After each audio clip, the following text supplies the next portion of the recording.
Good evening, everyone, and thank you for joining us this evening for a guide to pensions aimed in particular for our female members. Just as you're settling down, I have a few words from our members relations team to be presented to us by Hazel Britton in advance to hearing from Dr. Vish Sharma and Silva Ferreira. Hazel, please. Thank you, Helena. Well, good evening. Like Helena said, my name is Hazel Britton. I'm from the Members Relations team at the BMA, and I'm delighted to join you tonight at a guide to pensions. But before I start, I'd just like to say a huge thank you for all your hard work in helping to fight this COVID-19 pandemic. It really is appreciated by everyone. So thank you very, very much. So at the BMA, we understand your unique needs and the daily challenges you encounter as doctors. BMA membership provides you with free and easy access to expert information, advice and support on a variety of issues you may be facing at work. For example, the BMA has over 230 dedicated advisors to help you with unexpected employment issues. Now, last year, we dealt with 114,000 employment queries, with 70% of those queries resolved within the first call. And at the BMA, we have a dedicated pensions department that provides assistance and representation to our members in relation to their pensions, any issues they may have, and of course, the NHS pension schemes 2015, contributions, annual allowance and tax. Now, these services are available to individual members of the NHS pension scheme, members of the civil service, I think you've got armed forces, you've got universities and other occupational pension schemes. And this is alongside the myriad of other products and services that the BMA provides as part of your BMA membership package. Now, this includes the BMJ, the Doctor's Magazine, Learning and Development, clinical and non-clinical modules, the Doctor Diary job planning app, plus much more. So there really is something for everyone, no matter what stage you are within your career. Now, if you're not already a member, or you are a member of the BMA as well, you can receive information about our pensions department and how we actually support our members. So please send me your email address. My details are on the slide there, and I can send you our latest pensions newsletter updates. So thank you very much, and I hand you back to my colleague Helena. Thank you. Thank you, Hazel. And I'll just put in a word for the pensions staff, because I've been being helped sorting out my pension. I work as a less than full-time GP, and my pension got very complicated when I changed from partnership to being a locum GP and now a GP retainer. And I'd like to give a shout out to Jackie, who has saved me many, many hours of strife with CSE Capita. She's just been fantastic, and I would have spent a fortune if I'd let my accountants do it. So with that, I will move on to Dr. Vish Sharma, and Vish is a consultant in Liverpool, and he chairs our pensions committee, and I'm looking forward very much to hear Vish speak. Thank you for giving up your evening, Vish. You're on mute, Vish.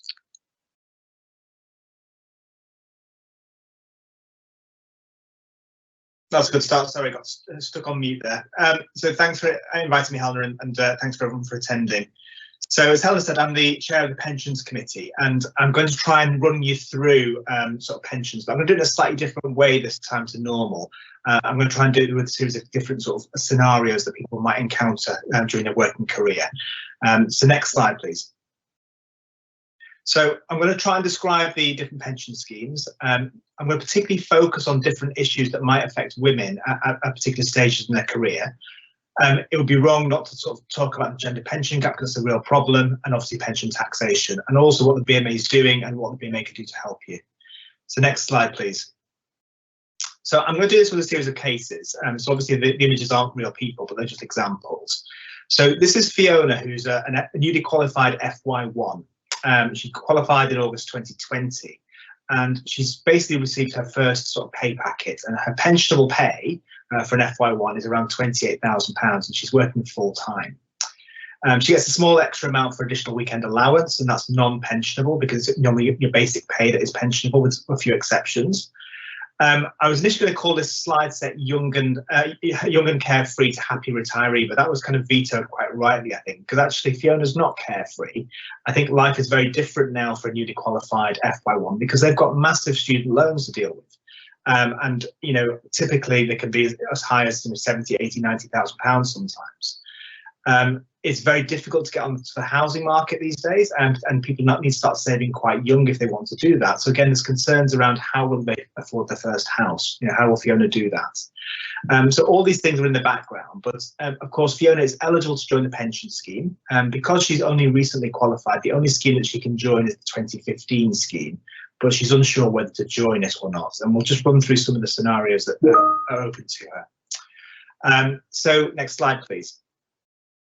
So a little bit about the 2015 scheme for those people who don't know it. Okay, so this is quite a different scheme to the ones that older people might have been on if they qualified before 2015. So it's a career average revalued earnings scheme. So what that means is that basically you pay money each year, and once you paid it in, that gets revalued, which I'll talk about in a second. You have what's called an accrual rate. So how much pension do you accrue each year? It's basically 1/54th of your actual pensionable pay for that year. And the crucial bit about the revaluation is that when you put money in, every year that amount of money gets increased by the consumer price index, which has been around sort of 2% until around this year, plus an additional 1.5%. And that happens every year. And that's a really valuable kind of increase. In terms of the retirement age, that is linked to the state pension age, which is, you know, for Fiona will be 68, but is subject to change in the future. How much does it cost to be in the scheme? Well, there are tiered contribution rates that apply across the whole of the NHS pension scheme. And they range from 5% for the lowest earners all the way up to 14.5% for the highest earners. Because Fiona's pensionable pay is £28,400, her contribution rate is 7.1%. So the cost to her is £2,018 for the FY1 year. But there is tax relief on this. So actually, she'll get tax relief of 20%. So the actual cost is £1,614, or about £31 per week. That's the cost to be in the scheme. Next slide, please. So what's she getting for that? And how's that kind of sort of compete with her other priorities? Well, she's got a student loan, and I'm not an expert on student loans by any stretch, but I'd looked at some of the figures last night, and she'll pay 9% of her salary above £26,000. So the cost of her student loan repayment is £308 in the FY1 year. That will increase as she goes through training, so it'll end up being sort of between £2,000 and £3,000, and it goes up again when you become a consultant or a GP or a SAS doctor. And it works out at around about 7% of your basic salary.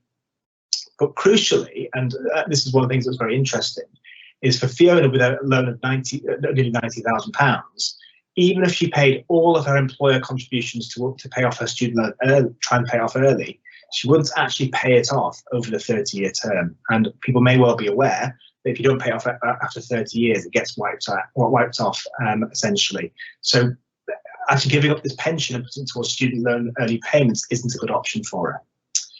If she's going to try and save this money, then currently the best cash ISA you can get, so again, this is as of last night, is offering about 0.5%, which is only £41 over 5 years for this £1,600. Next slide, please. In contrast, though, the pension she accrues is £526 of pension. That's the actual value, in today's money. But as I mentioned, it gets revalued every single year by CPI plus 1.5%. Now, I've ignored the impact of CPI because actually that's just an inflation adjustment. But if you just look at the 1.5% additional revaluation that happens, that £526 that she's put in, that's cost her £1,614, I think it was, is worth £1,000 per year of pension. And that can be payable for 20 plus years. So it's a very, very valuable benefit. Obviously, being a junior doctor, she's not impacted by the annual allowance at this stage, so that doesn't need to be worried about this when thinking about this. There may be impacts of the lifetime allowance, which I haven't included here, which may kind of come in later, but by putting this money in early in a career average revalued earnings scheme is really the most valuable way to do it. So the bottom line is that, you know, Fiona should really become a scheme member if she possibly can. Obviously, if she's really struggling for money in other ways, then that has to be sort of thought of. But she should do everything possible to stay in the scheme. Next slide, please. Okay, so what about other people? So this is Lena, and she's a locum GP, and she's a little bit older. She's 30. She graduated in 2015. She spent 5 years working towards her CCT and GP, and she's now currently working 2 days a week as a locum GP.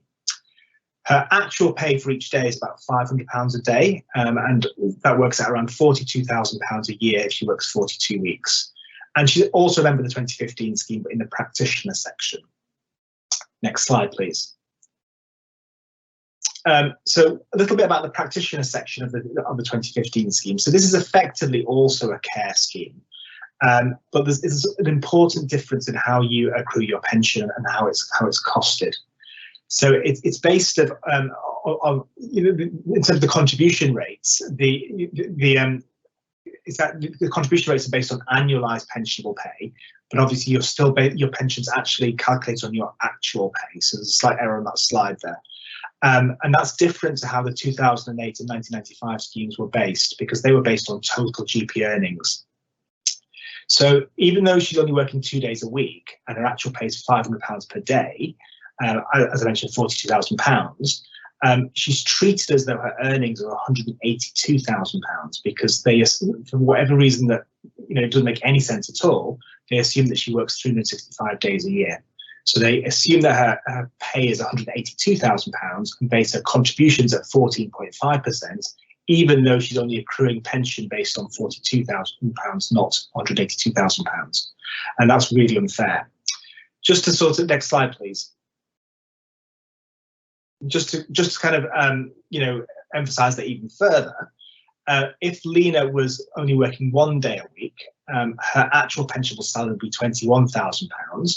And I've compared that to Fran, who's an FY2, who was working, who's only £20,600, and also Pete, who's a porter, who's only £21,000. They've all broadly got the same actual pensionable pay, and they're all effectively buying the same amount of pension per year. But because they use the income differently in terms of calculations, so in Lena's case, her contribution rate is based on £182,000. In Fran's case, it's based on the full-time equivalent, not the actual pay, which is £34,000. And Pete, who's the porter, who's full-time, is basically having the correct income used for his contribution rate. And that makes a huge difference because obviously he's paying 5.6%, whereas Lena is paying 14.5% and Fran's paying 9.3%. And that's a massive difference in contribution rates, even though they're all buying roughly the same amount of pension. Next slide, please. So that's, you know, that is really unfair, and that's something the BMA has been very vocal about, because it's completely inappropriate in a care scheme that those working part-time pay more for £1 of pension than their full-time colleagues. There is some hope on the horizon for this. So particularly the annualisation issue for locum GPs. We've highlighted this in the McLeod remedy that I'll talk about later, that basically if people move back from the 2015 scheme to the legacy schemes, the 95 or the 2008 scheme, those contribution rates will have to be adjusted because annualisation didn't exist in those schemes. One thing we're strongly calling for is that post 2022, when the remedy has been finished and everyone's moved over to the 2015 scheme, that all pay should be based on all pension contributions based on actual pay rather than whole time equivalent or rather than annualised pay, because that's just not fair on part-time workers. Next slide, please. So our next scenario is Samantha, and she's a specialty trainee 5, and she's currently going training in medicine. So she's 35 years old. She graduated in 2008. Like everybody who was kind of already starting work prior to 2015, unless you're a protected member, which again I'll talk about later, she was moved to the 2015 scheme in 2015. So she's a member. She's got some membership of 2008, and she's now in the 2015 scheme. So she's got a pensionable pay of £49,000, but she's 60% less than full time, so her actual pay is £29,000. She's currently 35 weeks pregnant with a second child. Her first child's 4 years old. Her partner's a consultant surgeon and works very long hours and is rarely home to help with childcare. So she's planning to take maternity leave, and she's planning to take the full 12 months. But because of having two small kids, she's really thinking about having a career break after that, because she doesn't know quite how she's going to manage. But she's not sure what impact that will have on her pension. Next slide, please. So she's a member of the 2008 scheme, as I mentioned. So a quick recap of that. So in the officer section, she's in the officer section because she's an employed doctor.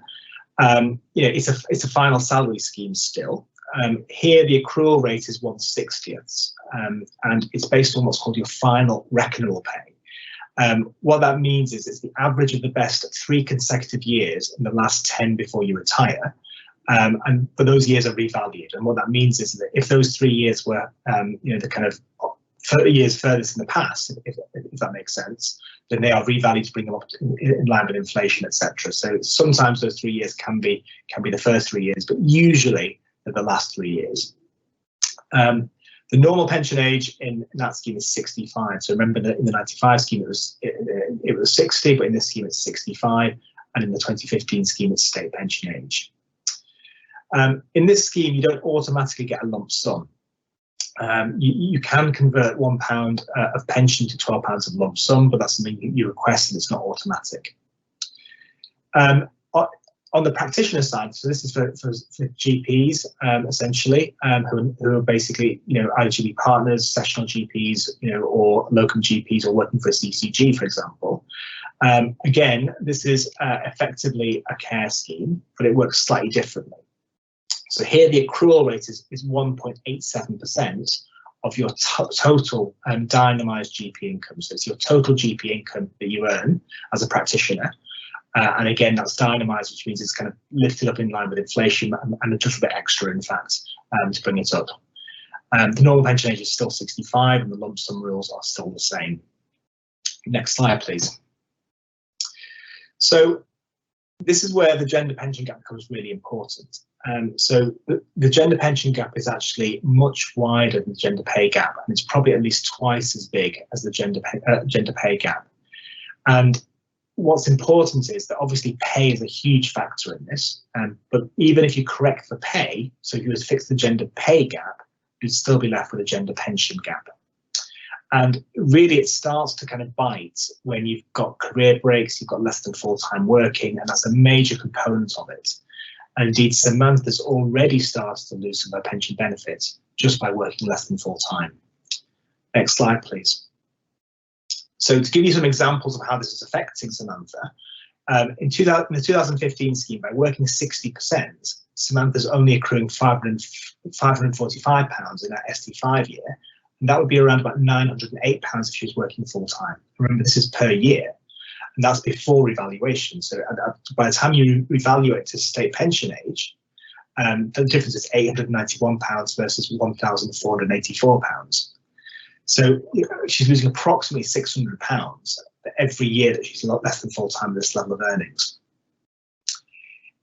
We'll come to the age discrimination case later, but even if she were to revert her membership to the 2008 scheme, which might be an option for her, there's still a difference. And if her final reckonable pay, so if she progresses to being a consultant, as she intends to, and her final reckonable pay in 20 years' time, is £130,000, the pension from that year will be worth £1,300 versus £2,000 if she was full-time. So again, a big difference. Next slide, please. So anyway, she's planning to go on to maternity leave. And there's a lot of errors that happen when people are working out pension benefit, particularly in relation to sort of pension taxation when people go on maternity leave. So you need to understand how this works. So a couple of things. Maternity leave is pensionable if you continue to pay contributions. So obviously people will recall that you've got essentially 8 weeks of full pay, and then you've got a period of 13 weeks of kind of half pay, and then you go to statutory maternity pay, and then you've got an unpaid period. So if you're paid, the employer deducts your pension on the pay that you actually receive. And obviously that'll go down in terms of the kind of level of contributions you need to make as your pay goes down during maternity leave. But if you go into that period where you're not being paid, you still need to pay contributions, but they'll be based on the pay immediately prior to the unpaid period. If you pay the contributions throughout the whole period of the year's maternity leave, it still counts as pensionable service for the whole time. Next slide, please. But in terms of your pension benefits, this is basically calculated on deemed pay, so it's almost as if you hadn't left the scheme. So in terms of your pension growth, etc., and pension taxation, your benefit you accrue is based on the pay that you would have received had you not gone on maternity leave. So bottom line with this is that there shouldn't be any annual allowance tax penalty simply from going on maternity leave. But what we've seen on many occasions is that instead of using the deemed pay and when entering your kind of figures, your payroll department sometimes use your actual pay, even if you're on the 95 or the 2008 scheme, and that leads to incorrect, kind of pension growth, and people have been kind of worried about tax bills. But you shouldn't get a tax bill purely by going on maternity leave. It's still possible there might be a tax, rise later. That's only if you would have had one anyway, if your pay went up and get a pay rise or something like that. Next slide, please. So Sam's completed her maternity leave, and now she plans to take a career break. She plans to take 2 years. And what's the pension impact on that? Well, had she not taken this 2-year career break, she would have accrued 2 further years of pensionable service. And that could be worth around about £3,000 per year in pension. Again, that's ignoring any impact on the lifetime allowance. She may be able to offset this to some extent because what we find, and it's not really an offsetting, it's a fact that if you're full-time in the scheme throughout your career, many people may need to opt out of the scheme towards the end of their career, when they hit the lifetime allowance. And what Sam might be able to do is she might be able to stay in the scheme a bit longer to try and kind of claw back some of this, but that's not really a clawback. It's the fact that those people are leaving the scheme because of the pension taxation system, and what we all want to be able to do is actually get the full value of pension that we're entitled to.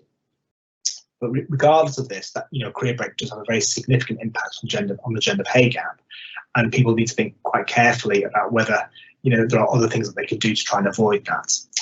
So next slide, please. For many people, there is no choice and they have to do it, but there are some mitigations that people can take. So the first one is Sam's, as mentioned, her pensionable pay is essentially £49,000. Her whole-time equivalent pensionable pay is £49,000. Her final pay will be much higher, maybe £130,000. So one thing that's really important is if she's got a final salary link, she mustn't lose that. So what I mean by the final salary link is if you've got 95 and 2008 service, the time you've accrued in the pension scheme won't be based on the salary that you've left the scheme at, in terms of, sort of, or in 2015, it's based on your final salary, post retirement. So she really needs to keep that final salary link going. So you lose that final salary link if you leave the scheme for more than 5 continuous years. So wherever possible, try and make sure you don't stay out of the scheme for more than 5 years. Even if you try and join for a year or even for a month or 2, just to try and keep that final salary link in place. Don't ignore state pension. So the full state pension is £175.20 a week, but you need 39 years of credits, if you like, to actually qualify for the state pension. So if she's got a career break of 5 years, then that potentially, if she's not getting any income, can be a problem. And there's a little, work. It's not really. It's a quirk, really. So people are entitled to child benefit, and Sam would certainly be entitled to child benefit for her 2 children. But because she's got a high earning partner, that state benefit, that child benefit, essentially needs to be repaid. And a lot of people, what they do is that rather than go through the hassle of claiming the child benefit and then pay it back, they just don't claim it. But in Sam's case, it's really important that she does claim it, because by claiming it for the years she's on a career break, it counts towards her state pension membership credits. So those years will count towards her state pension. If she gives it up, it doesn't count. So in summary, obviously career breaks, are very important for lots of people, and they've got no option a lot of the time. But do carefully consider both the immediate and long-term financial impact of taking such a break, and think about the consequences of doing so.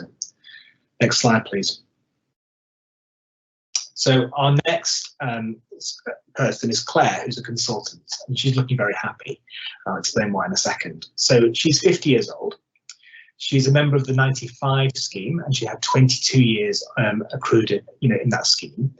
But again, like Sam, she's transitioned to the 2015 scheme in 2015. Her kids are now grown up, they're 17 and 20, and Claire kind of went back to full-time working 4 years ago.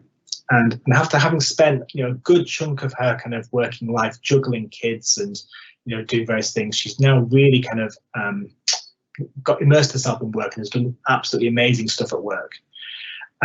She has currently got pensionable pay of £113,000, and that's based on pay point 7 of the English contract, a level 2 pensionable clinical excellence award, and a 3% pensionable on-call supplement.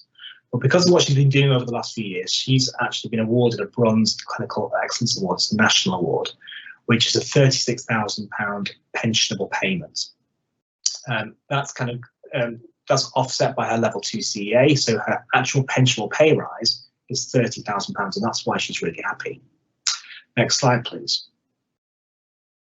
But this is where things really start to bite, and well, I'll run through the kind of key features of the scheme, because this will feed into the next slide about annual allowance. So 1995 is a final salary scheme.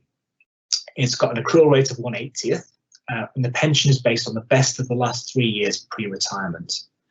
The normal pension age that I mentioned earlier is 60 in this scheme, and you have an automatic tax-free lump sum of 3 times pension.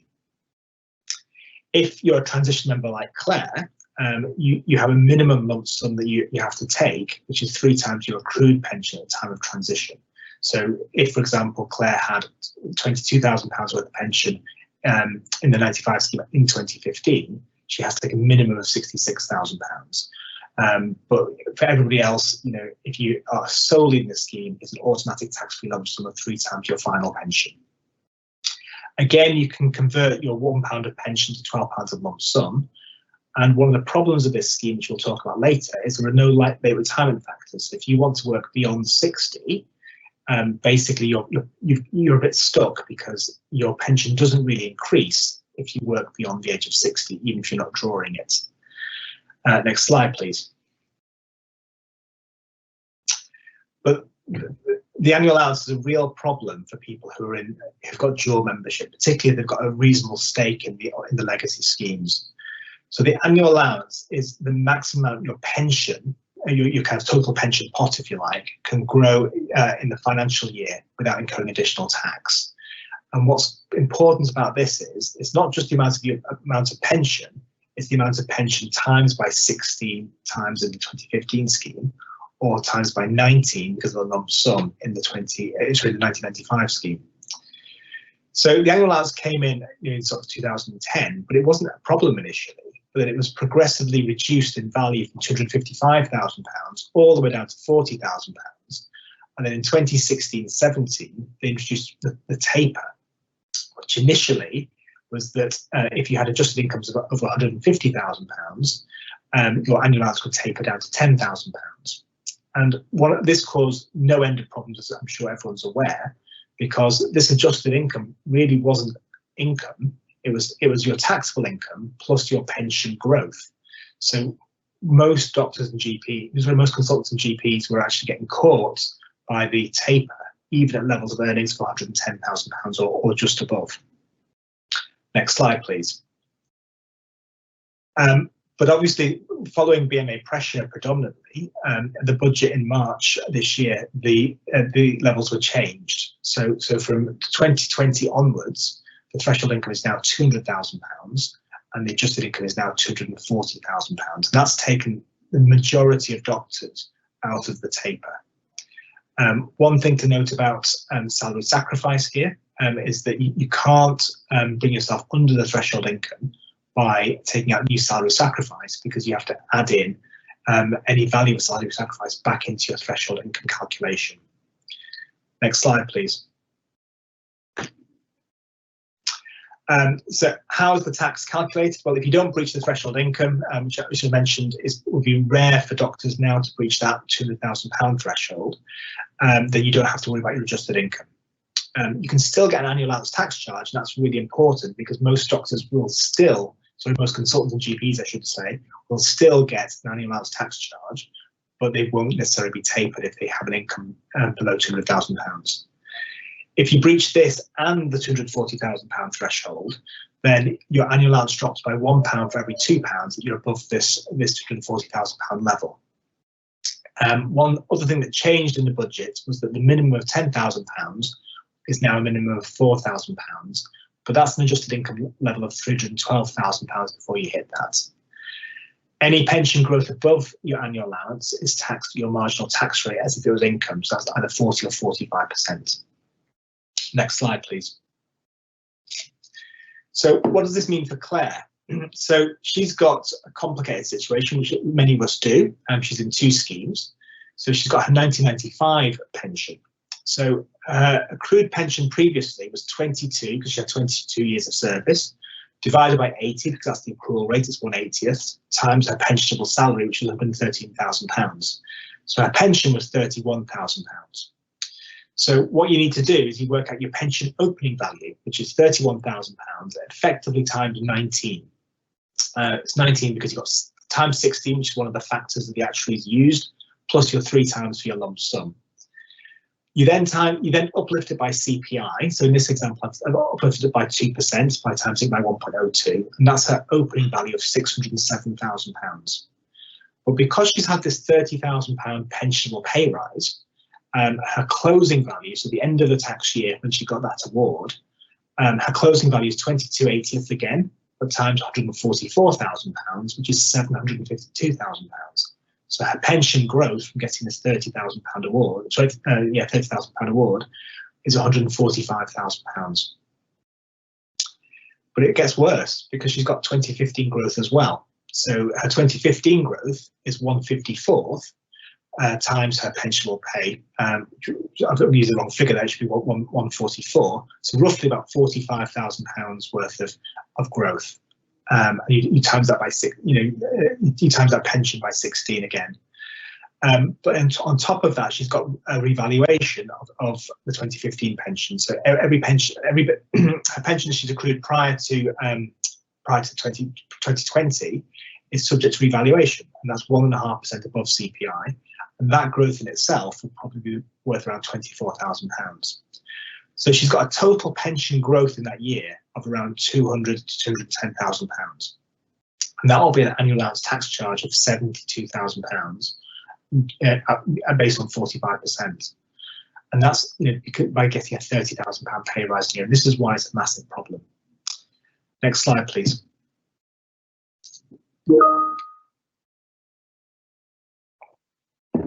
Okay, so very, very briefly, I'll just go through this quite quickly.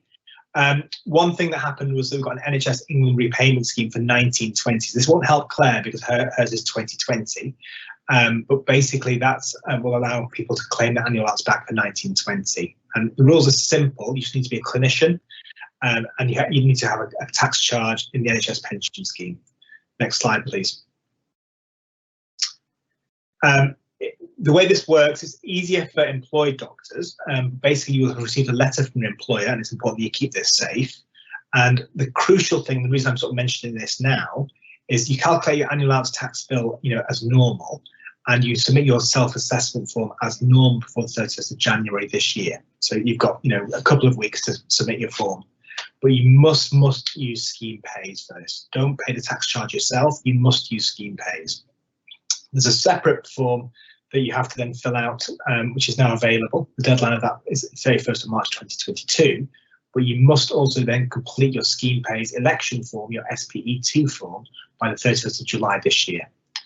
Next slide, please.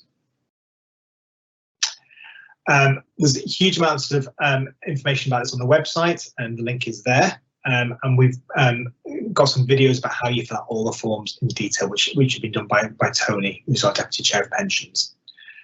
Next slide, please. And again, next slide, please, just for time. Okay, this is the last example, and I'll try and run this through quite quickly. So Gillian's a GP partner, and she's 59 years old. She's a protected member of the 1995 scheme, so she's only in that scheme, and she's planning retirement and wants to know how much pension she'll get, but she's worried about the lifetime allowance. She's also worried about what will happen to her family if something happens to her. Next slide, please. So the 1995 practitioner scheme, again, this is based on total dynamised GP income, and the accrual, the pension this time is 1.4% of the total, with a tax-free lump sum of 4.2%. Again, dynamising is just undertaken to make sure the value of early years pension pay is basically uprated in line with inflation and a bit extra. A massive problem for Claire and other GPs is this requires very detailed historical records, and especially in England, these have just not been kept up to date at all. We've been pushing really hard to get this fixed. It's been a problem as a result of PCSE and Capita in particular. There is a portal going live this month, which at least will allow GPs, hopefully if it all works, to see their records fully and work out where the gaps are. So hopefully that will help bring things up to date. But there's a big piece of work to be done. Next slide, please. I won't go through this in detail, but this is roughly how dynamising works. So, for example, Claire earned £50,000 in 1996. There's a list of factors that are published, and the factor for 1996 was 3.02. So even though it was £50,000, that dynamised income is actually £150,000. You need to do that for each year that you've worked. Next slide, please. So Claire was concerned about the lifetime allowance. The lifetime allowance is actually 1.071 now in 2020, 2021, because it goes up by CPI. And the capital value of your pension is actually your annual pension times 20 plus your lump sum. Next slide, please. So Gillian's total dynamised earnings was £4,511,000, which gave her a pension of £63,000 and a lump sum of £189,000. So her kind of CETV value, her pension, if you like, was 1.4 million, above the lifetime allowance of 1.073. So she exceeded the lifetime allowance by nearly £380,000, and tax is payable at 55% of this. So it's around £280,000. One thing that's important to note, though, is that the assessment against the lifetime allowance is done after any scheme pays deductions are made. So if Gillian's used scheme pays in the past, that comes off that 1.4 million first, and in many cases might bring her down below the lifetime allowance limit. It's worth taking detailed advice about other measures to mitigate tax liability, because, for example, you could take additional lump sum, and because that reduces your pension by £1 for every £12 you take, that can actually be a favourable thing to do. To actually minimise your lifetime allowance charge. Next slide, please. And just very briefly, there are other benefits that you must be aware of. So there's death in service by being in the pension scheme. So if you're an active member of the scheme, you get the full range of death in service benefits. But if you come out of the scheme, then actually you lose some of those. Broadly speaking, you get a lump. Your spouse will get, or your family will get a kind of lump sum of 2 times your pensionable pay. There's then an ongoing adult dependence pension, which again can be your spouse, your civil partner, or a nominated individual. There's a short-term pension and a children's pension, and they all vary slightly from scheme to scheme. Next slide, please. And there's also ill health retirement. So if you can't work till retirement age, there are 2 tiers. There's ill health retirement tier 1, which basically means that you get your benefits you've accrued, but there's no actuarial reduction if you retire early.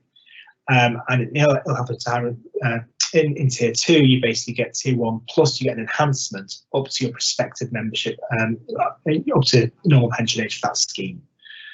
Next slide, please.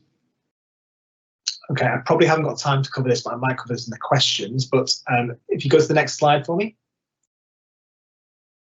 So basically, there is the age discrimination case that's ongoing, and the government is obliged to offer a remedy. Pensions are very individual, and everybody will need to get detailed advice on this. What's likely is that people who are in scope, which is basically everybody who was in the pension scheme prior to 2012, will probably be given the option of moving either to the legacy scheme or staying in the 2015 scheme. Next slide, please. And that's roughly the timetable. So we're expecting this to be deferred choice. So we're likely that the choice will be made at close to retirement, because that's the point at which you know what pension benefits you're likely to have. But people will have to recalculate tax if they move from the 2015 scheme to the legacy schemes between 2022 and 2023. Next slide, please. So just to summarise, pensions have become incredibly complicated. The gender pension gap is really significant and very much affects women in the NHS. It's really important to know some of the sort of traps that exist, and so to make sure you make the best choices. And because it's so complicated and because everyone's different, it's very important you take individual financial advice. The BMA are working really hard to improve the pension system for doctors and other NHS staff, and we'll keep members informed of any changes and provide as much support as we possibly can. Thank you very much. Thank you. Was a complete whirlwind through pensions. I'm hoping that we have recorded the webinar. I will get some confirmation before telling everyone that. And also alert you to, I know there's a sessional GP pensions webinar being given by another member of the Pensions Committee on the 1st of February. Yes, this webinar is recorded and will be available for you to watch through at your own pace. Joining us this evening is another member of our Pensions Committee, Dr. Silva Ferreira, who is a less than full-time consultant in Bury St Edmunds, so alongside ourselves, a member of the Pensions Committee. And we're going to open this up to some questions to Dr. Sharma and Dr. Ferreira. We had some pre-submitted questions, and I think those we will be able to put in front of you so you can see the questions. And perhaps in the absence of me seeing a question at the moment, I will direct one of the first questions that we had. This was one actually from medical students, and I think, Silva, you were prepared to answer this one. Is there anything I should be aware of or doing as a medical student, please?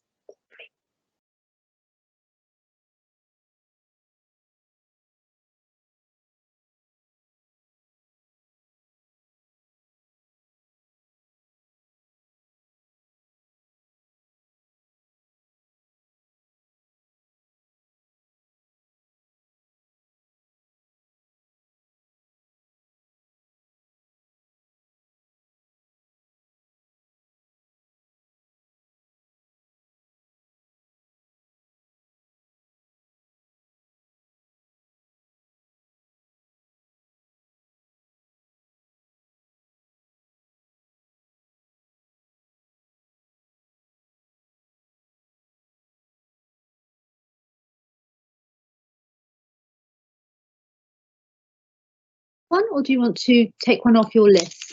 No, you can pick anyone you want. Yep, that's fine. That sounds wonderful. If we contribute to pensions as a locum GP, will we continue to accrue NHS continuous service or service benefits? Yeah, so the GP side is pretty complicated. So, but yes, as a locum GP, your service can absolutely be pensionable. You have to make sure you fill out a whole myriad of different forms, but you're absolutely entitled to locum GP to have it all pensionable. Lovely, thank you. Can you tell me, with regard to career breaks and maternity leave, how are officer years calculated? I think that might be for Vish. I'm not sure I fully understand what they're getting at in terms of, is this if you move from officer years to GP, or just generally for officers? So if you're in the officer scheme, which is the essentially employed doctor scheme, and you take a career break, it's pretty much as I outlined for Samantha, that essentially if you're out of the scheme, you don't accrue anything at all. So that's where it has a big impact in terms of your breaks. Again, in the practitioner scheme, you know, if you're not contributing, you're not actually having pension accruing, then again you're having a loss in pension effectively. Thank you. And then I think we've got a couple of questions. Oh, there's a live question coming up. Why don't we take that live question that Joel's posted? What action should a new consultant take with regard to their pension? Should any statements be requested? And I'll leave that to both of you to decide who'd like to answer, or whether you'd both like to answer. Yeah, I'm happy to kick off and so we can jump in. So one thing I didn't cover actually is doctors move about quite a bit. And one thing that's really important at some stage, particularly, once you become more settled, is just to make sure that all your pensionable services have been captured. So, sometimes you will have, been a junior doctor in one place and you think you paid contributions, you may well have paid contributions, but that service has not been captured by the pensions agency. One of the things that's really important is that there are three main schemes, in the UK. There's the England and Wales scheme, there's the Scottish scheme, and the Northern Ireland scheme, and they're separate schemes. So if, like me, you trained in Scotland and you move to England, your pension doesn't automatically follow you. So you have to actually apply to have it brought across to England. So I think, at regular intervals, or certainly when you settle down and become a consultant, for example, or you become established as a GP, it's well worth getting a full record of your service just to make sure there's no gaps and nothing's been missed off. So that's the first thing. Hopefully, you're unlikely to encounter problems with annual allowance early on. So sometimes if you start higher up on the scale, you can have a bit of a kind of impact, jumping from junior doctor to consultant, but actually that's less of a problem now that the junior doctor payout scales have increased. But it's well worth kind of getting to the habit of checking your total reward statements, and I would say probably check. Everybody should be requesting a statement every year. And I think we are at the stage. I think the pension agency should really be automatically sending you these every year. You shouldn't have to ask for them, but I think it's good to get in the habit of getting to know your pension savings statements and actually requesting them every year. I think good advice there. Thank you. And there's one of the pre-submitted ones. People have been asking about added years, the pros and cons, how it might impact on annual and lifetime allowance, and can we make extra contributions to our pensions, and if so, how? Yeah. Okay, I'll take this one as well. So I meant to cover this in the talk actually, but ran out of time. But so added years were a very, very valuable benefit. And personally, my personal view, I think they need to come back, because one of the only ways that you'll be able to fix, the career break issue, less than full-time work, and actually restore that pension benefit is to be able to buy it back. And annual added years allowed you to do that, and that was closed in 2008. So you can't enter new added years contracts now, which is a real shame. You can still buy additional pension, so you can buy it, I think, to about £6,500. But the problem is it's nowhere near as valuable as added years. So I think if people are thinking about buying additional pension, then they need to get financial advice on that, do the sums to see whether it's actually worth it, because in most cases it's not worthwhile. The downsides of it, obviously, are that it does add to your annual allowance, and it contributes to your lifetime allowance. So if you have got added years contracts, what we've had recently is some people have cancelled them because they've had a lot of annual allowance taxation. But again, that's very individual, and you need to get very detailed advice on that. But the added years were a very valuable benefit. Thank you. And are we lobbying at the BMA to bring back added years? We have been for ages, to be fair, because I think, as I said before, it's the only way to fix the gender pay issue. Thank you. I wanted to draw that one out. We've another question that you should be able to see in the sidebar. What happens to our pension if we later stop working for the NHS? So your pension is accrued. So if you basically come out of the scheme, so I mentioned before that you've got your file salary length for 5 years. Once you stop contributing, your pension just goes up with CPI. So it doesn't disappear, but the value of it goes up, by CPI. So, for example, if you leave the scheme at 50, for example, and you've accrued pension of £40,000, that £40,000 will just go up by CPI every year. So when you come to your retirement age and want to draw it, you'll get that £40,000, but uprated for CPI for 10 years or 20 years, whatever it is, paid to you. Thank you. And I wondered, Dr. Pereira Sylvia, if you could possibly outline the benefits of mental health officer status does doubling still happen after 20 years of service, please? Yeah, so mental health officer status is part of the special classes in the 1995 scheme. And what it means is that after 20 years of service, and again, this has an impact for less than full-time workers, because your years are counted pro rata. So say you have worked 70% for 10 years, that will count as 7 years, not as 10. But after 20 years of service, then you double. So it means that your normal retirement age then becomes 55 instead of 60. Now, this was a benefit that was linked to the 1995 scheme, and therefore, once the 2015 scheme came in, this benefit was lost. If now there is the remedy period to 2022, then people who were part of the mental health officer class then will be able to keep this until 2022, but not beyond that. Thank you, that's really helpful. But we've got several questions about retirement. I'll squeeze in a quick one whilst I gather a retirement one for you both. Do we have to pay for a pension statement? Somebody was told by PCSE they might have to. Yeah, so two bits to this question. So first of all, the problem when PCSE involved is that even if you ask for a statement, at the NHS pensions agency haven't got the information to actually give you an accurate one, and that's the kind of fundamental problem.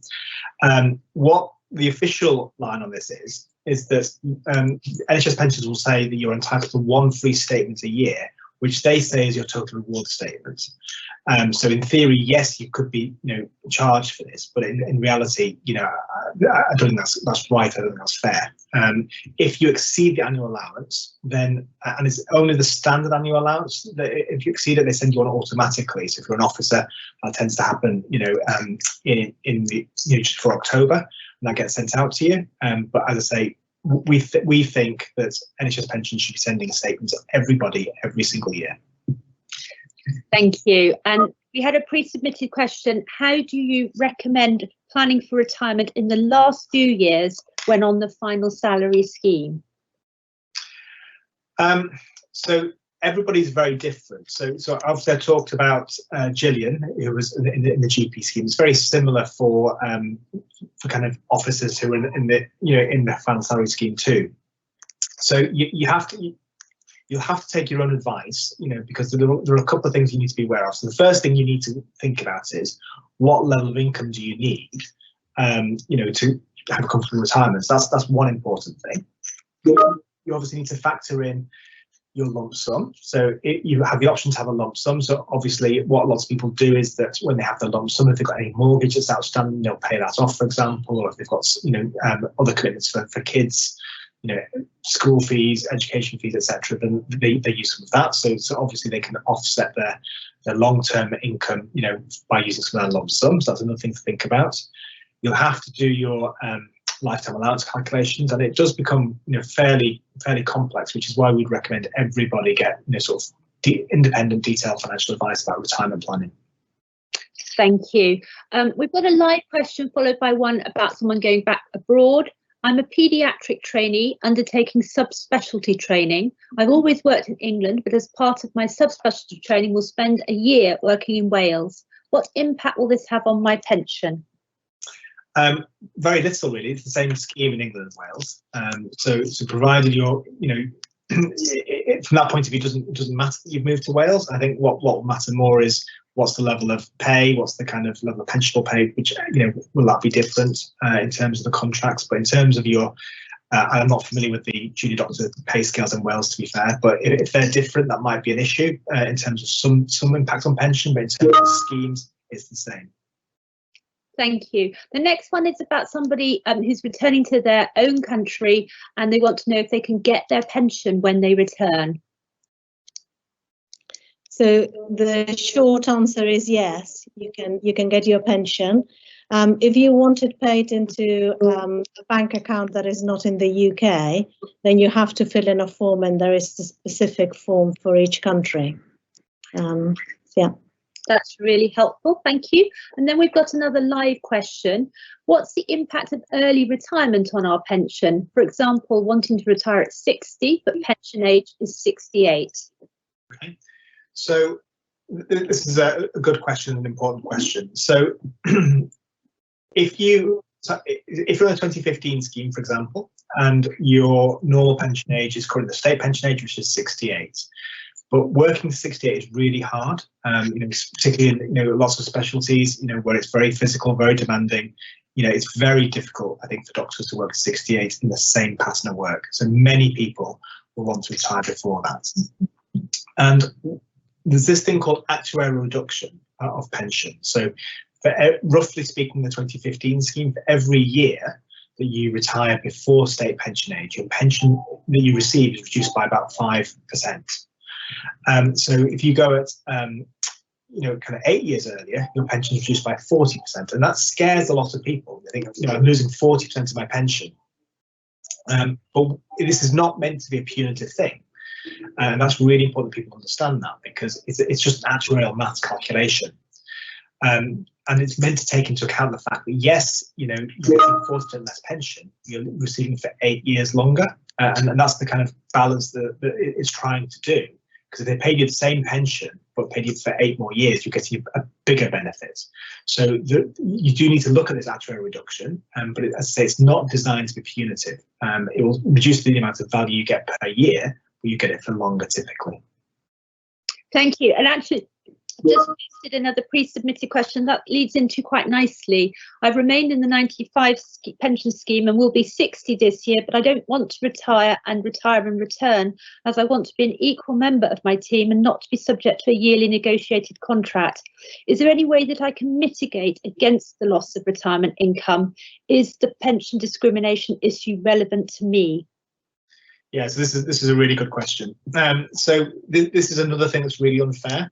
And it's particularly unfair for people who are members of both the kind of 1995 and the 2015 scheme, because there are two features of the 95 scheme which are just cause a real problem. So the first I mentioned in the talk is there's no late retirement factors in the 2015 scheme.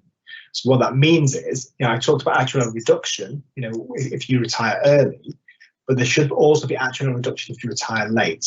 So if you basically want to carry on working beyond 60, what should happen is that your pension is increased because you're not taking that that 50 or 60,000 pounds of pension for maybe 1 or 2 more years, and your pension value should be increased to reflect that, but it's not, and it just goes up in line with CPI, and that's a massive kind of problem, because you're losing pension value in that way.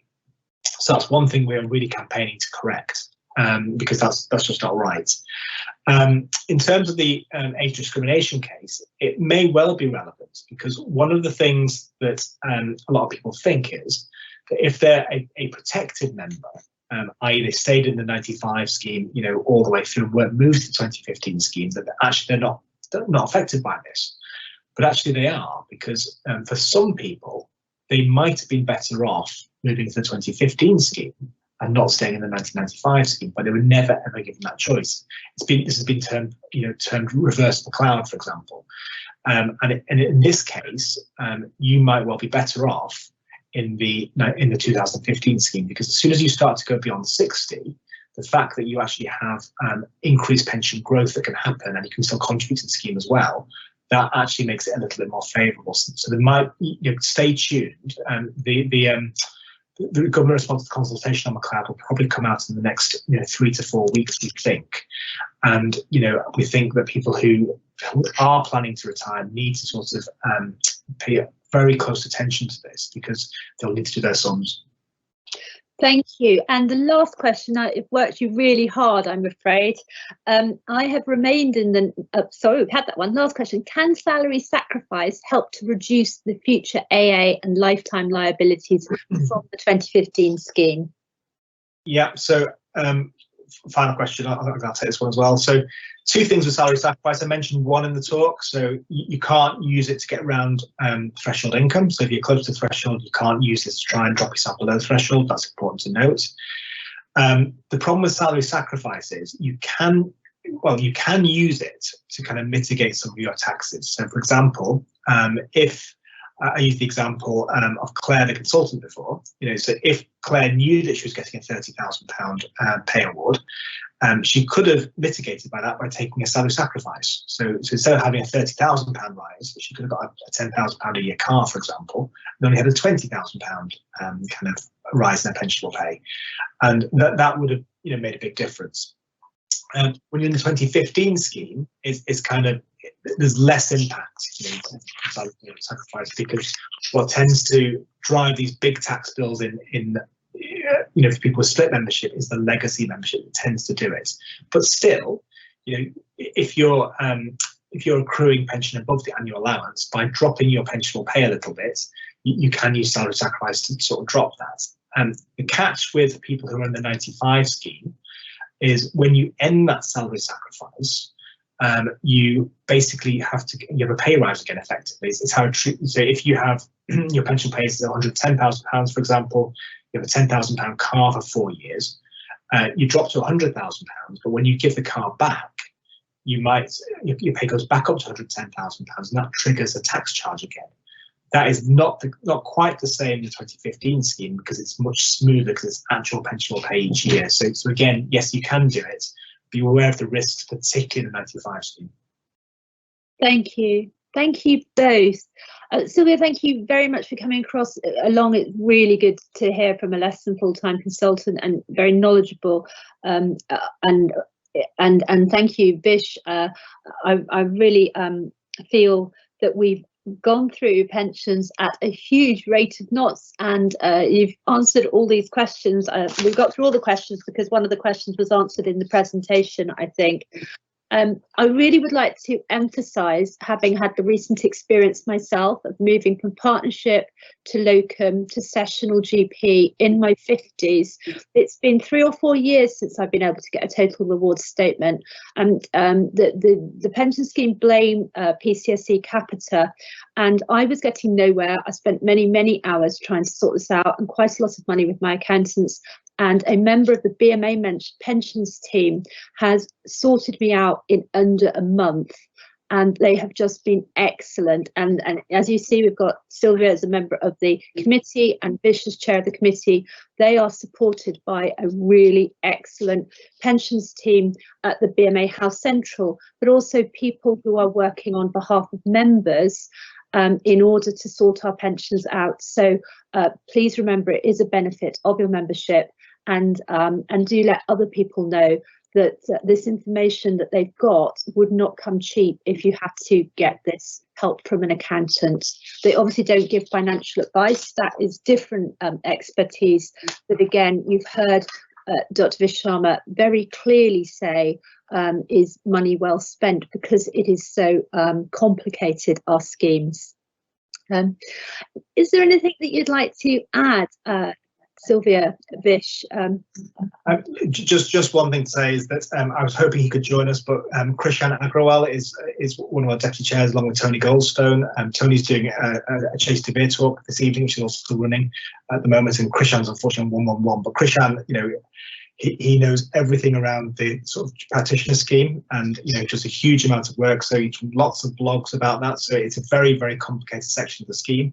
So if you need advice about how to fill out those forms, just go to the website. There's a huge amount of information on there. Thank you. And indeed, Krishan is joining Ben, who chairs our sessional committee, for an NHS pension scheme aimed for sessional GPs on Monday, the 1st of February at 6:30 till 8 o'clock. And registration is open to that through the BMA website. So you can pick that up. May I also thank the team behind providing a webinar in the evening, and all the hard work that's gone into that. Joel Summers and Shola Powell from the corporate development team, and Stephen Littlemore from our IT team. Thank you all, and have a good evening.